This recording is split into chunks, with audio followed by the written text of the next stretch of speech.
ganbarako gai batzuk emango dizkizut eta ea asmatzen dituzun ze urtetakoak diren. Bota, egoerak beste aldean jarri zaitu. Barakaldo, Bek 2013ko finala. Dena ondo zijoan, argia piztu den arte. Irun 2017ko txapelketako final aurrekoa, azaroaren batean jokatua. Aturritik Ebrora, herri bat badela, belodromoa izan liteke lekuko. Donostiako belodromoa 2001, baina kuriositatez, zergatik ganbarako lanei buruzko azterketa hau? Gaur, ganbarako lanei buruz hitz egingo dugulako. Zer gertatzen da bertsolarien buruan ganbarako lana pentsatzen ari direnean? Galdera horri erantzuna ematen saiatu da Xabi Paya bertsolari eta antzerkigilea ganbarako lana antzerkian. Eta horregatik, elkartuko gara Xabi Payarekin, ea berak ematen digun erantzuna. Bertsorik ere ez da faltako Zarauzko jaialdia eta Durangoko itzali eta piztu bertso saio elektronikoa eskainiko baitizkizuegu. Ongi etorri Xabi Payaren hitzetik hortzerara.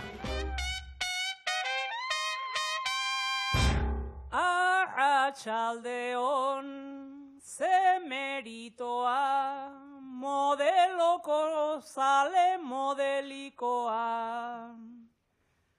Hau da guk bagenekien gauza, herri berezia dala zautza. Egun taurtaro, kanpo giroa argitsu dago, baina barrua argitsuago.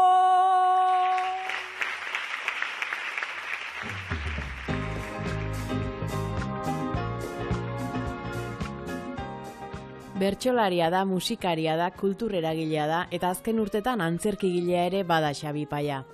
Kasualitatez edo ezain kasualitatez bertsoarekin loturiko antzerki lan batzuk idatzi ditu. Ganbarako lana edo izeba txirrita adibidez. Zer du antzerkiak bertsotik eta bertsoak antzerkitik? Xabi Payak baditu erantzun batzuk.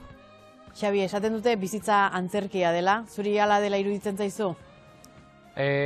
Dudari gabe, baino ensaioa eta obra biak batera, dena aldi berean. Eta bertsoak zenbat du antzerkitik? Kenduta pare bat gauza esango nuke kanpotar bati bertsolaritza zer den esplikatzeko antzerkia aipatzea komenigarria dela.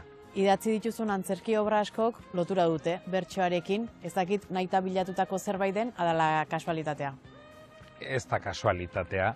Izan ere, ez dira enkarguak nik sortuak dira barrutik atera zaizkidanak eta bertsoa barruan daramat. Hitz egin dezagun, barruan duzun horri buruz. Zoragarri.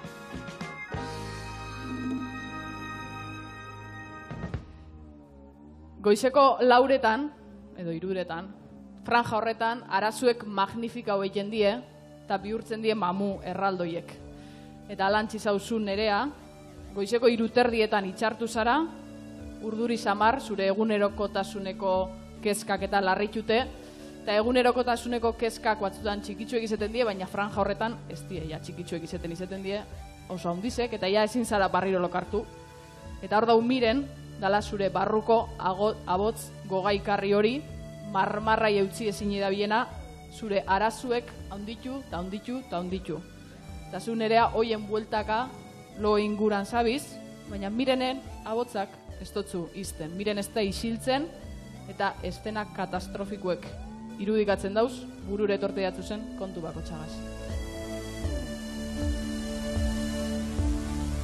Buelta erdi eman, mesan otxera, mobila parean jarriz, ordu biak ta, 33,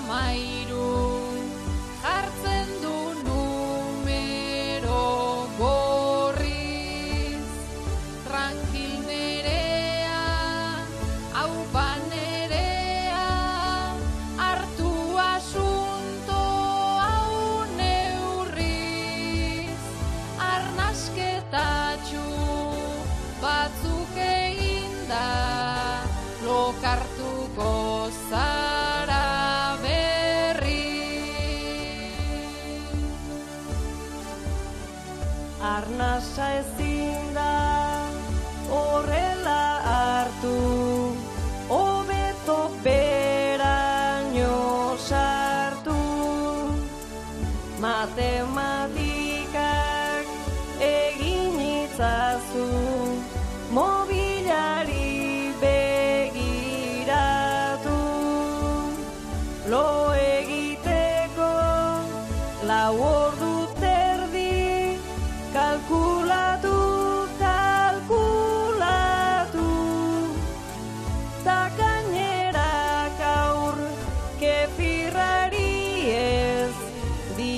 zu esnerik aldatu. Kefirra ondo dagozkailuan, ez du esne berririk nahi. Itxi begiak fuerte eta izango naiz joateko gai. Ointxe beroa ta ointxe hotza, ta puxikan zeo zer hain. Oraindik ez da txixagurea, baina ordu erdi barru bai. Ordu erdia izan liteke, denbora bat kritikoan. 30 urte pasata izaten da tipikoa. Atzo Durangon jaso zenuen riñoneran triptikoa. Aste arteta ostegunetan landu zoru pelbikoa.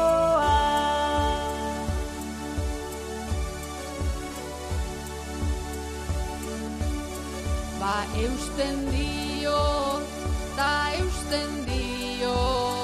ta bai agian pixa da.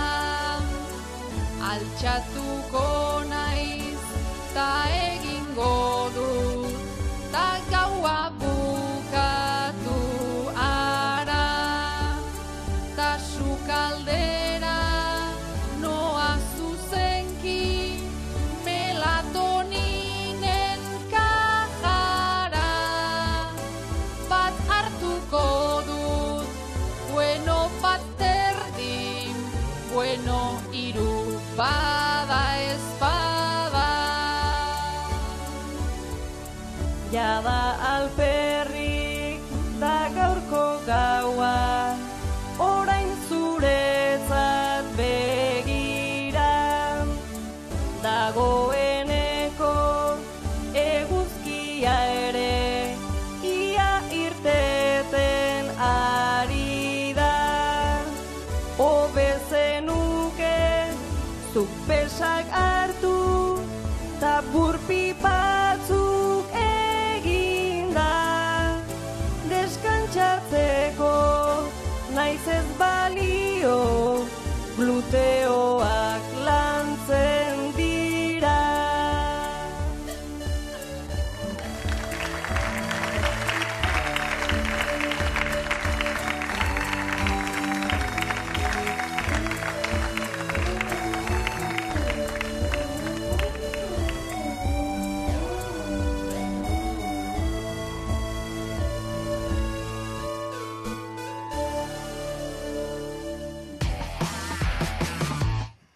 Amabi 13 urteko ikaslea zara Maialen. Zu Mantxi bere irakaslea. Gaur, gizarteko ikasgaian munduko mapa ematen hasi zarete. Arbeleko munduari begira, zalantza asko sortu zaizkizu Maialen. Izen batzuk ezagun zaizkizu, beste batzuk ez, gauza askok ez dizute guztiz kuadratzen. Mantxi irakasleari galdezka, hasi zara. Mantxi bazter guztitan agertzen da bera, munduko presidente Trump hori ote da. Ez baina berak egin nahi luke aurrera, onartu egin zaio gaur arte karrera, gure esku dago baina jartzea barrera.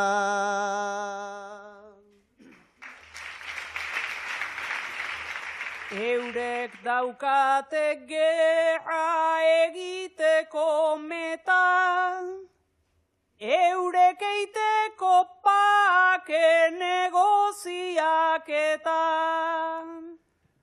Petroleoarekin gero pilaketa, salduz beste zenbaitzui bombak metralleta, kostata baino emango aldiogu buelta.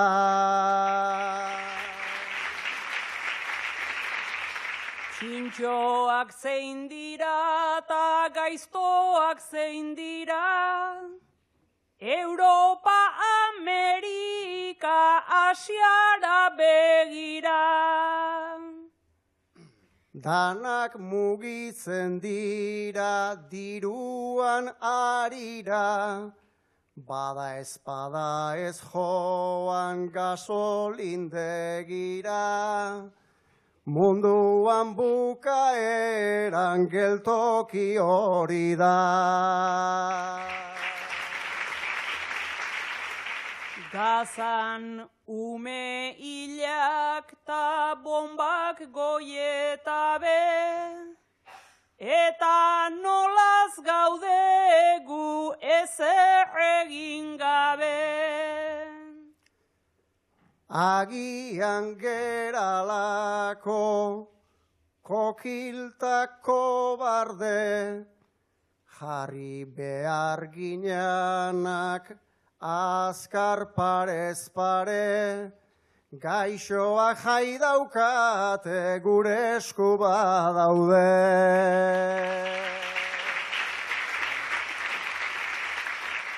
Ai sustatu naiz hori aituta berala, esaidazu euskaldunak jatorrak gerala.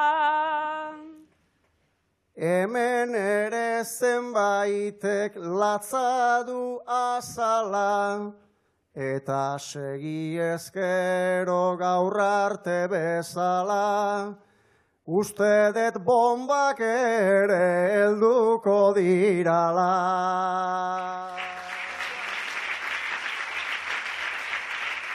Jende heldu tristea zerat eta pena, guk eingo degu zuek einezte zuena. Azterketarako hori dezuba eskema, pentsatu bezalaxe egintzazu dena, ta zurea izango da aprobatuena.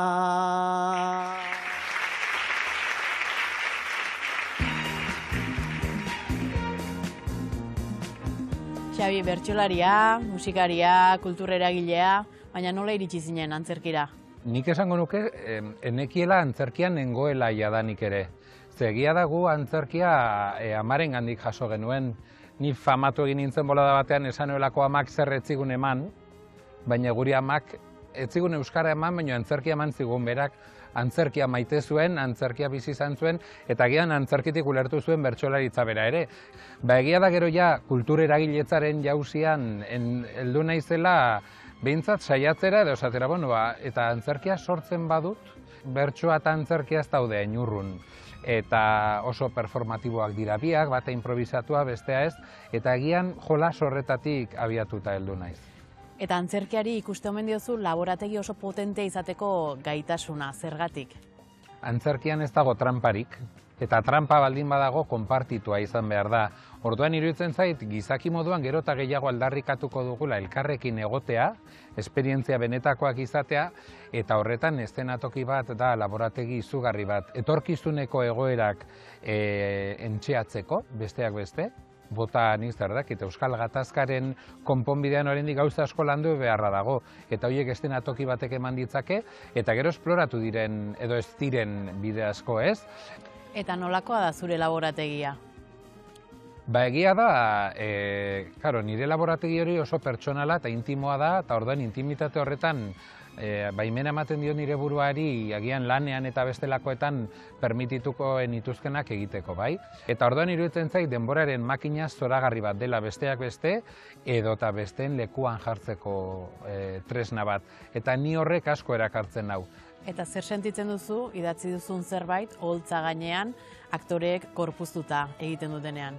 Badago parte bat oso interesgarria dena, zuk pentsatu duzulako nolabait izango dela, eta gero egiak erakusten dizu gauza batzuk ez direla horrela, eta beste batzuk uste baino beak, bai? Orduan, magia zoragarri bat da. Korrikako lekukoko mezua idatzi zuten 7 gazteetako 2 zarete, Beñat eta Jone. Festa eguna izan zen martxoaren 29koa zuentzat. Jaiak ere izan zuen bere ondorena ordea. Zenbait sektorek gazteen arteko aniztasun falta salatu zuten, eta gorrotoz bete ziren sareak. Bizpahiru aste iragan dira ordutik, eta kafe bat hartzeko geratu zarete. Aekakoak saiatu ziren, herri kanpo eta barren. Han eta hemen gazteen bila, urrun hasi hurbil aurren. Ta ala ere kritikak datoz, talde majoa ginen arren, batzuk edo zer egiten dute polemika sortzearren.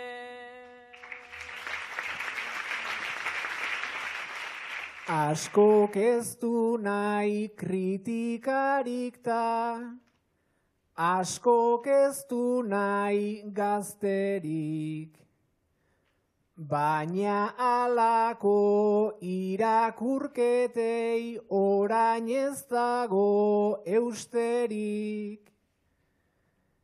Plazara irten ginen unean kaleak bete-beterik, nire parean etzen ikusten aniztasuna besterik.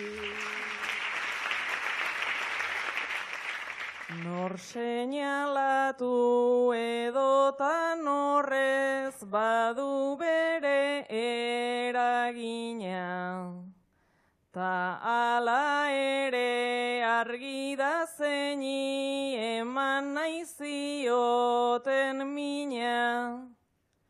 Baina kritikak elirateke ai izan diren adina, 7 gazte ordez euskal munduko 7 famoso bagina.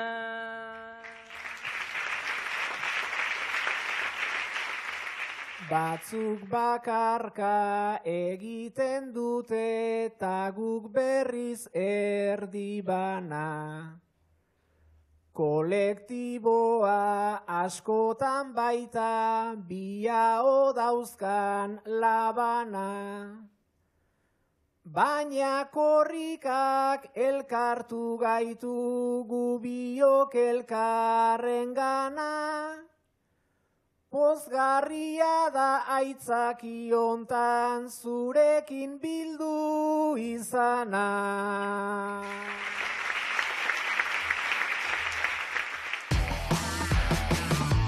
Mundue amaituko da.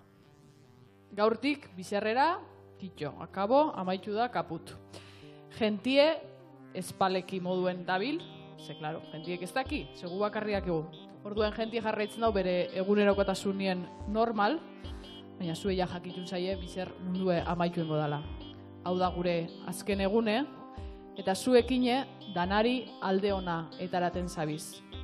Gaurko azken saio honi bebai. zu nerea, danai punti etaraten azkenengo egunien bebai. Danai beldurre, danai arrabotza, eta azkenengo saio honi be, punti etaraten. Mundua amaitzera doie, eta gaur da azken egune. Berazagur lur planeta, hau ezin leike luza, badator meteoritoa, izarra edo obusa, eta gaur bertso saioan nik hitzei ezin bultza, bigaitan egokitu zait botila erdi hutsa, bigaitan egokitu zait da botila erdi hutsa. Naizta gure amak gintun mundu ontara erditu, ja bukatuko omen da eta ordu gutxi ditu, gaurra ze bertso saioa naizton utan ezkabitu, autotunea jarri da ia ez da nabaritu,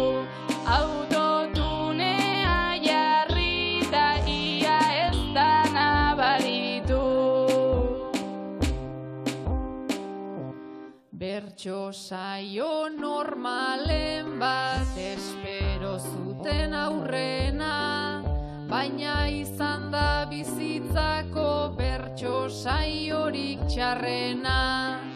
Zerbeza era nahi zuten ordu terdian barrena, eta justu itxita dago Plateruenan taberna. Eta justu itxita dago Plateruenan taberna.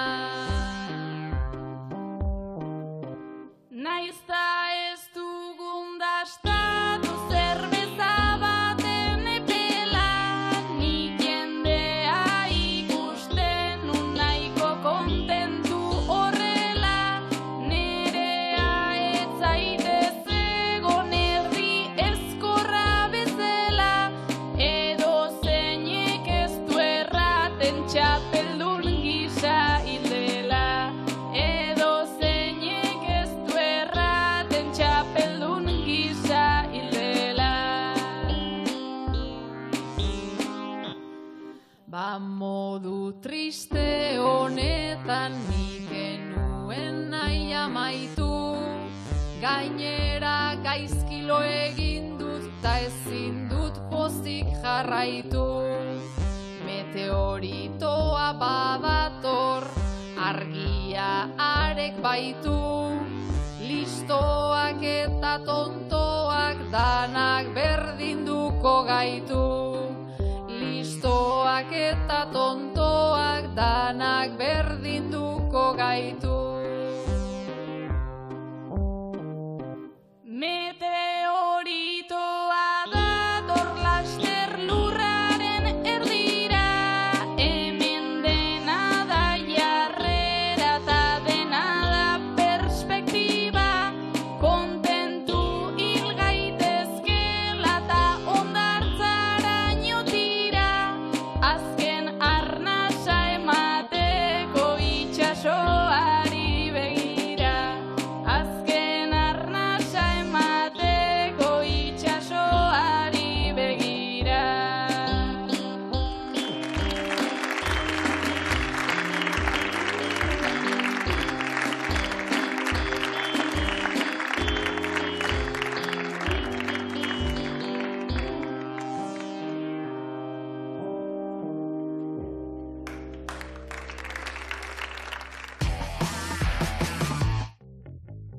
Xabi, ganbarako lana da, zure azken lanetako bat, Kafe Bar Bilbao saria ere irabazi duena. Zer kontatu nahi izan duzu?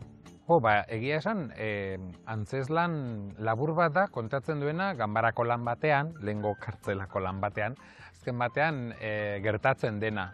Eta ondo gogoratzen dut, lehenengo zentzun nuenean txapelketarako izena aldatzea erabaki zela, nik ganbarako lana entzun nuenean, automatikoki esan nahi metaforikoa etorri zitzaidan burura, ganbarako lana. Eta nola geratzen diren gauza horiek buruan, eta hortik aurrera eginda, talako batean esan nuen, ze ederra ditzateken eszenatoki batean taularatzea bertsolariaren buru barruan zer gertatzen den une horretan, ez? Nola izan liteken.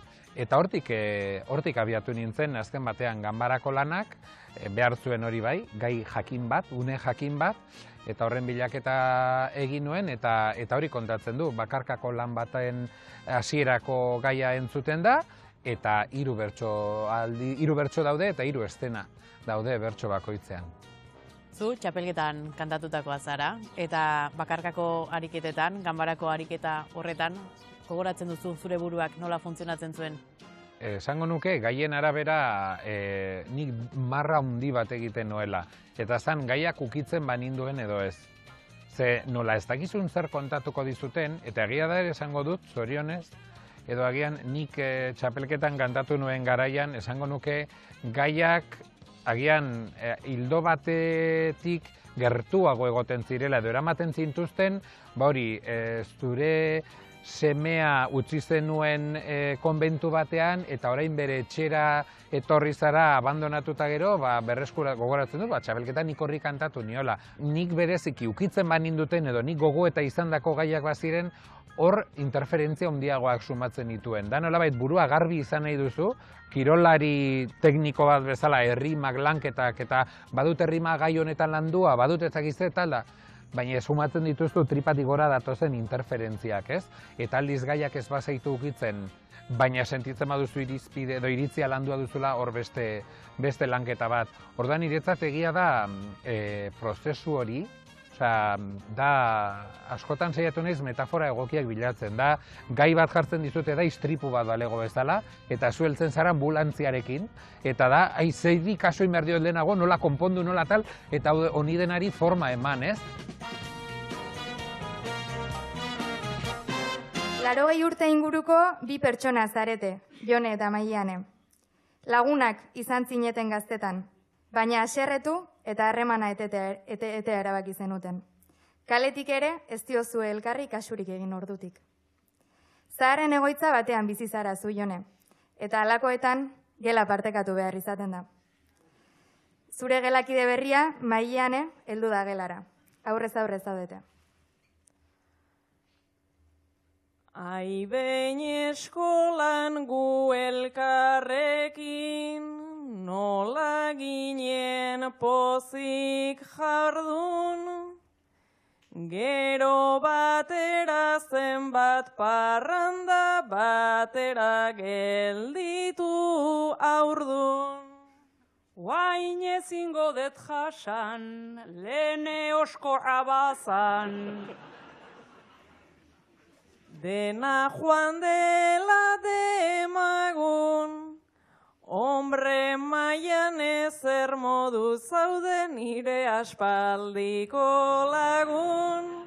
Hombre maian ezer modu zaude nire aspaldiko lagun. Zure gelara ekarnazaten, propio egin dut aukera, usain ederra duzu logelan, behintzat nere arabera. Ilea joan zait atxa, Jesus azekiratxa. Eta badaukat galdera, floristerira joan altzara lore hoiek erostera. Floristerira joan altzara lore hoiek erostera.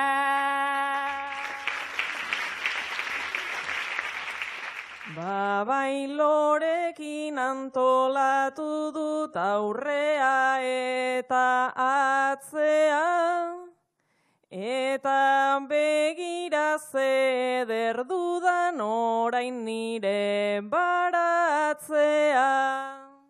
lore eta berriketa ez du ikusten eta lengoa gogoratzea,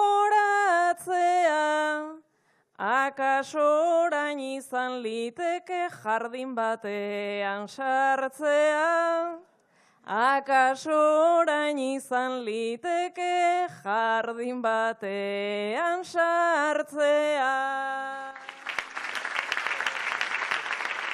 Lurrez beteta duzu hain justu, gelako sabaita erpin, ta hain etxeko nago ni hortaz, ta enaiz sentitzen erkin. La rosa nahi du antza, sartuko aldu arantza. Ta galdetzeari ekin, ze pasatu zen nere oean lehen zegoenarekin.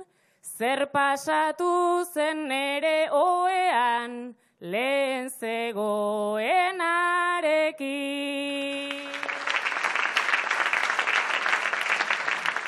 Zer pasatu zen ba harremana denbora joan ala, gaiztotu zela esaten dute hori omen da normala. Txirristra izango da aurela istezulora, ta joan zitzaigun ala, deitu zaiozu karma edota selekzio naturala. Deitu zaiozu karma edota selekzio naturala. Zoragarria izan zelako gure lehenengo aldia, eskerrik asko maixuz maitea, zenolako oparia. Bigarren aukera ipa bakarra ez dut naita. Ta zenolako nagia, gozea daukatze ordutan da etxe hontan bazkaria. Gozea daukatze ordutan da etxe hontan bazkaria.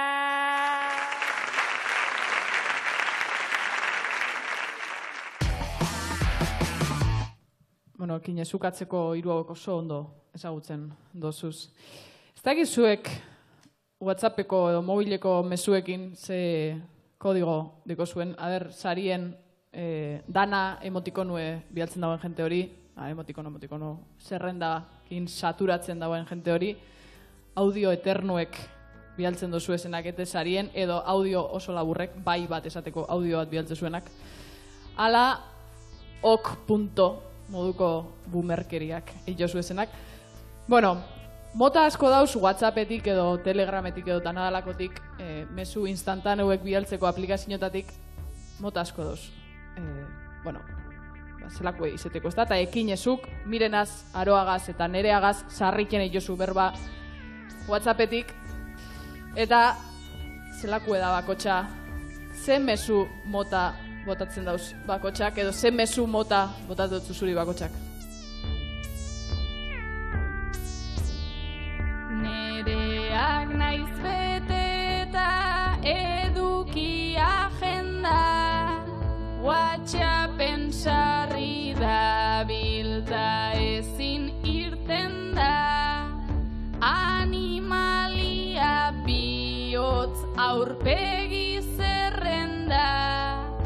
Espero ez dudanean bapertze bat benga, nerea estikerrez komunikatzen da.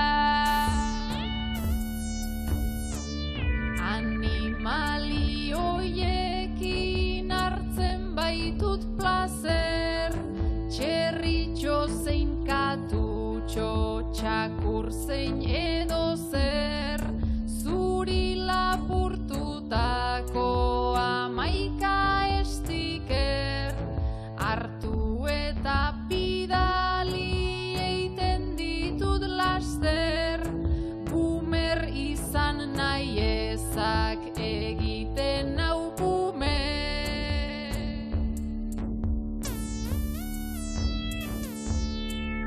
Aroak audioekin aizen bat sesio, naiz mobila den berez errex den medio, izketan hasi eta enezen bat lio, neska honekin ez dakit zer egin dedio, ja biderbiak ere ez baitit balio.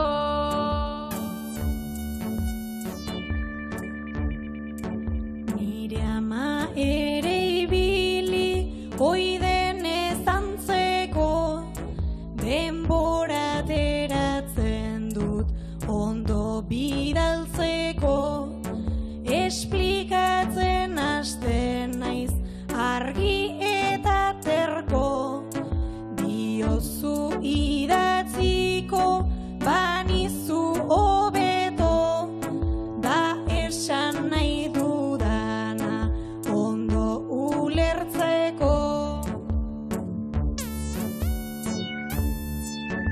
Iren konsideratzen nuen nire lagun, baina nola ezkutatzen artista daukagun, gostina egiten dit bai gau eta egun, gaur idatzi nahi nion ezin dut demagun, dula bi astetatik ez baitit erantzun.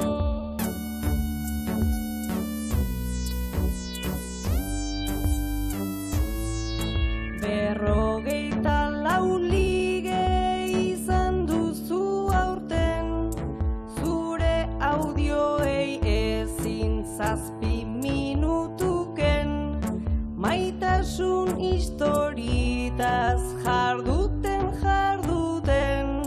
ez dakizu benetan zer esango nuken, baina hobe da hola ta ez dut erantzuten.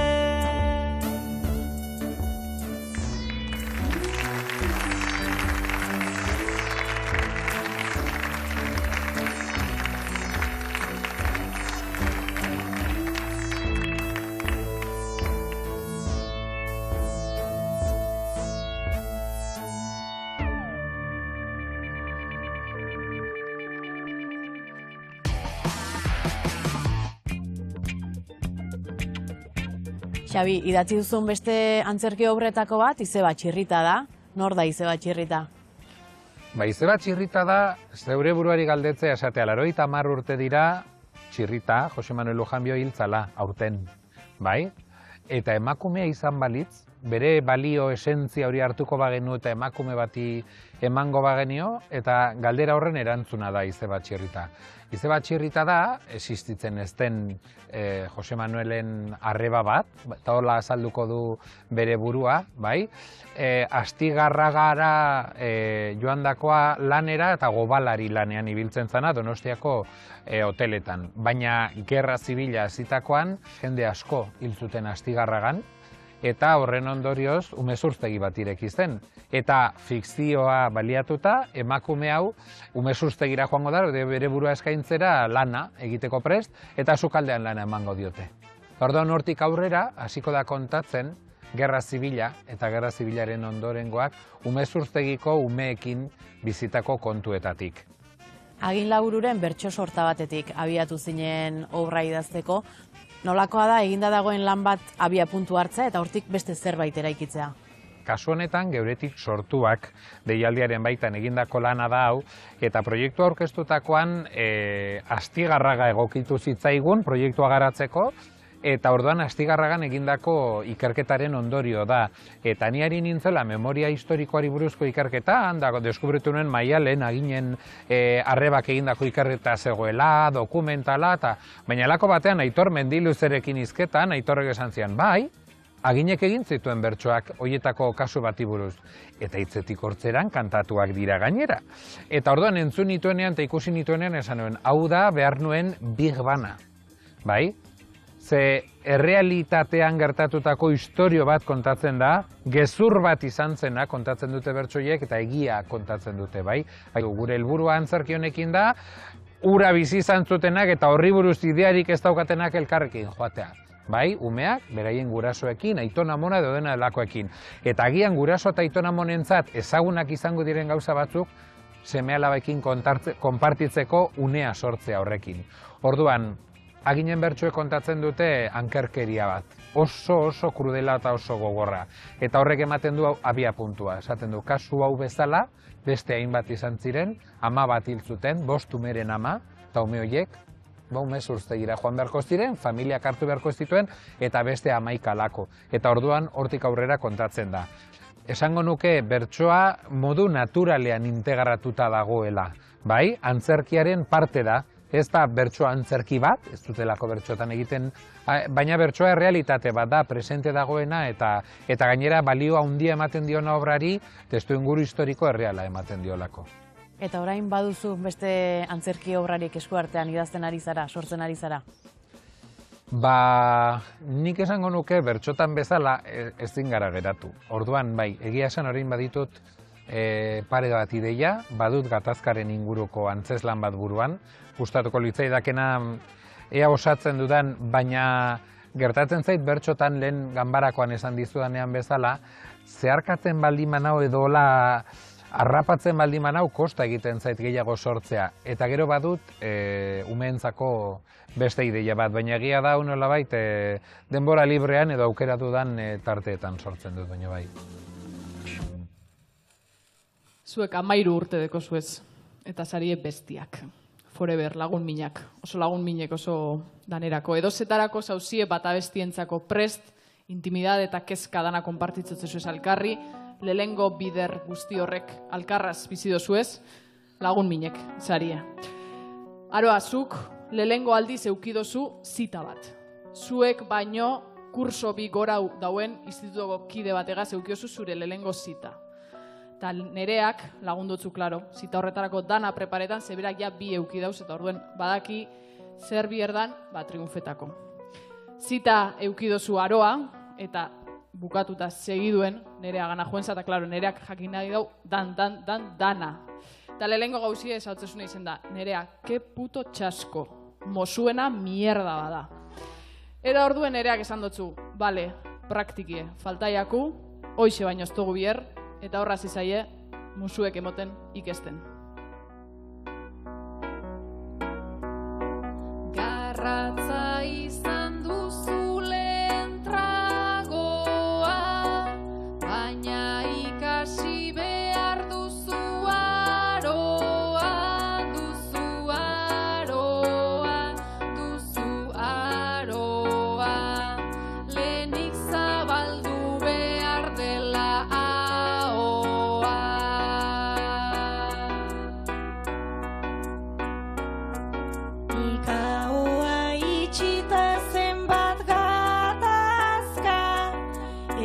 bainuen lortu anarrakasta,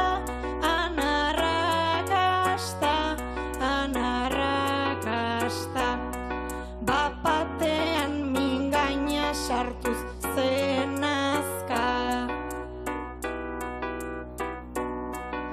Igual geure artean moldatzen gara, mingaina eta hortzako nata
botoi bat egingo dirazu kasi. Ez dizut bajatuko horrantz mingaina, Espainena nahikoa da ala jaina, da ala jaina, da ala jaina. Arnasa noiz hartzen dan ez dakit baina.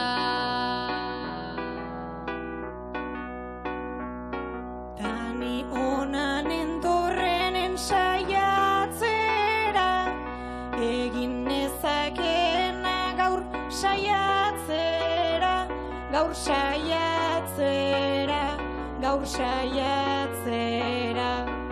Baina nahikoa izan da guazen etxera.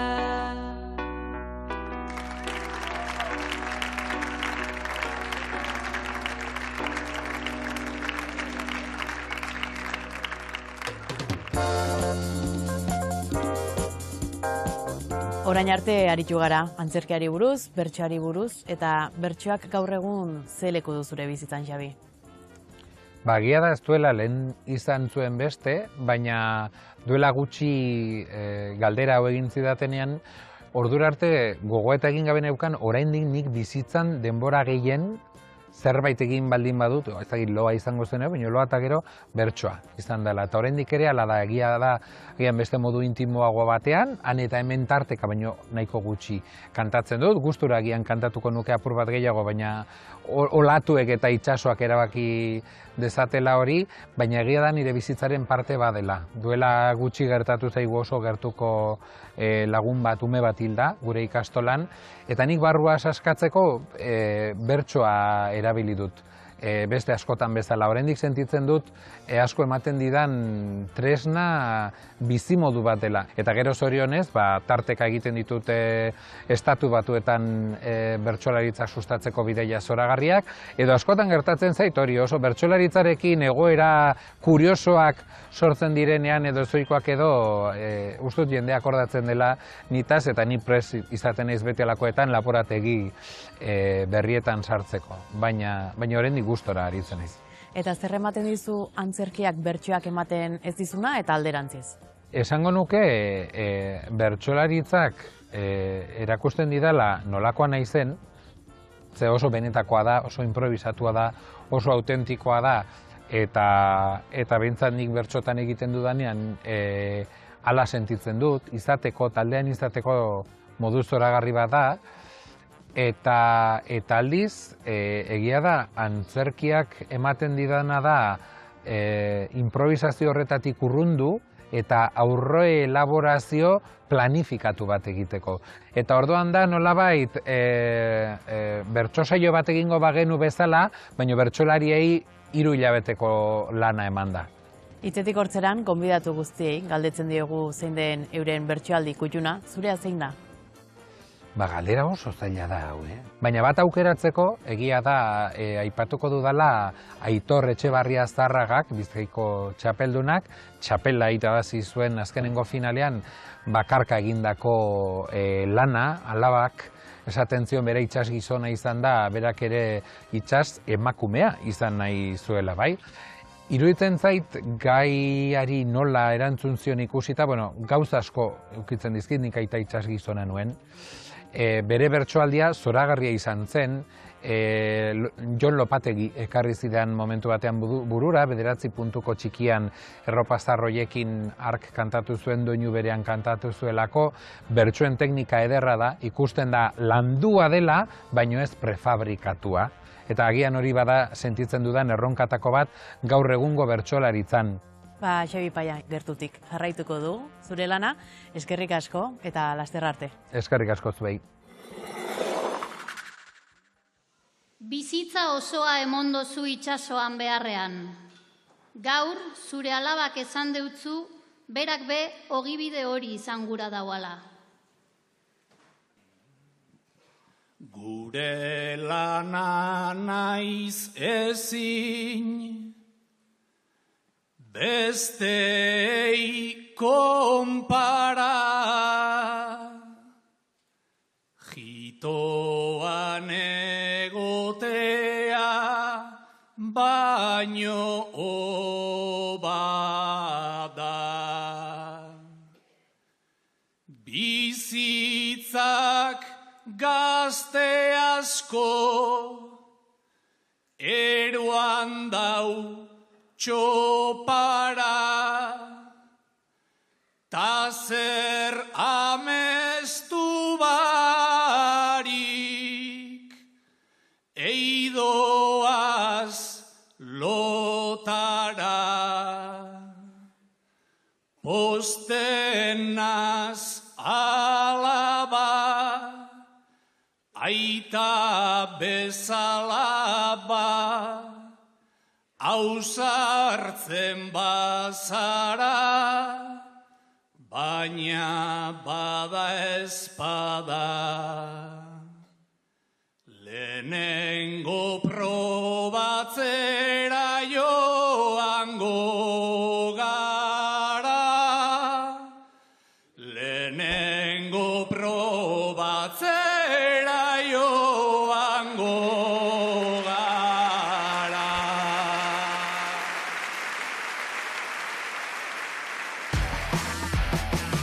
Gaurko programa bukatzeko Unai Andaren bertso sorta izango dugu, eta Unai Andak Manes Pagola musikaria izango du ondoan. Gozatu!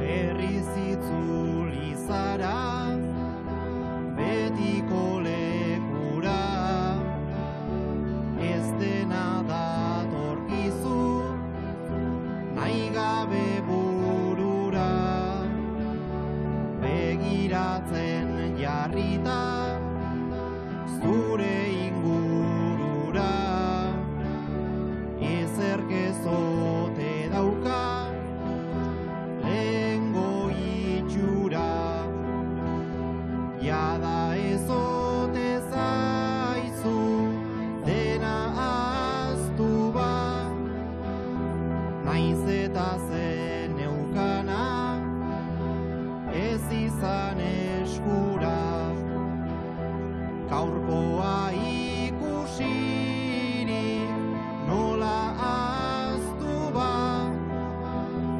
zoriontsuagoa, zinen garai hura. Pobrezia kaosa, berrien bilduma, telebistan geroa, beti da iluna, non edo noiz galdu zen, gaur ez daukazuna, zer edo nor ote da, horren erruduna, erru bat arrastaka, oidara mazuna, bestekiko erra, auspotzen dizuna, erra bat arrastaka, oidara mazuna, arrotz zaizun horrengan, islatzen duzuna. Arrotz dena okertzen, hortan zenbat pixu, atzera itzultzea, ote dagokizu, edo eman nahiarren, gaur duzunari zu, soil-soiliko tezaran, geroaren izu, ezer ez da oroitu, gixan badakizu, atzoko miserian, gaurko paradisu, zena etzen oroitu, gixan oroitzapenetatik beldurra darizu. Zaila da onartzea, zuk badakizula, beldurrak gorrotoa ekartzen dizula. Ondokoaren kontra jo behar duzula, sinesten duzunean zeu zara ahula. Zure mundua ezingo da itzuli sekula, sarri pentsatu arren berezko zaizula.